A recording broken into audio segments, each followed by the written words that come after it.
احسن حاجه عندي انا هي تنصيفط يفطروا الناس اللي جا عندي دوك صحابي اللي تيجيو عندي يفطروا يمشيو بخواطرهم، احسن حاجه عندي صافي. ملي تنصيفطهم بخواطرهم عاد تنشط انا.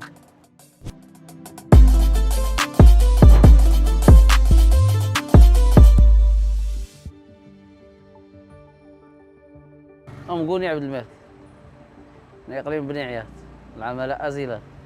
جيت شي 20 عام هنا في قبصة، خدام في 2009 ل 2010 ل 2007 واحد الشركة تجمع تاع 6 مصاريف وأنا ندير بهذا المحل هنايا.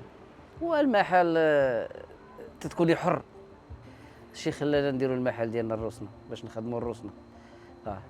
المهم جاب لي منهم مصاريف ديال الصيد، مصاريف ديال الدار وخدامين على روسنا والله يسهل على كل واحد.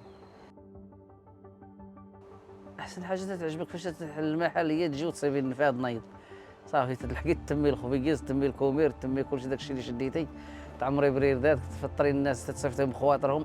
عمالك حتى هو كاين حدانا هنا في ولاد حديدو في الفقي بن صالح نيت، عمالك بحال هو مول المحل ديال الدرب، حانوتنا ديال الدرب دارنا كلشي. عبد الملك معرفه ديال 13 سنه، من نهار جا لهنا الدرب هنا في ساحه الحانوت هذا حنا كنتعاملوا معاه واحد الراجل الله عمرها دار. احسن مول الحانوت هو هذا، كنشهد به انا ما كاينش. انا شحال في عمري الراجل معقول خير ما ترجعش، او على الحانوت هو هذا.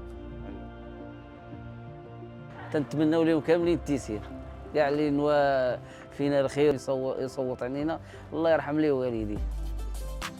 صوتوا على الممثل ديال مدينتكم ولا البيسري اللي عزيزه عليكم وصيفطوا الرقم ديالو في واتساب على 0707 778 778 وتبعوا نتائج مسابقة أحسن مول الحانوت على الصفحة الرسمية ديال أتقداو.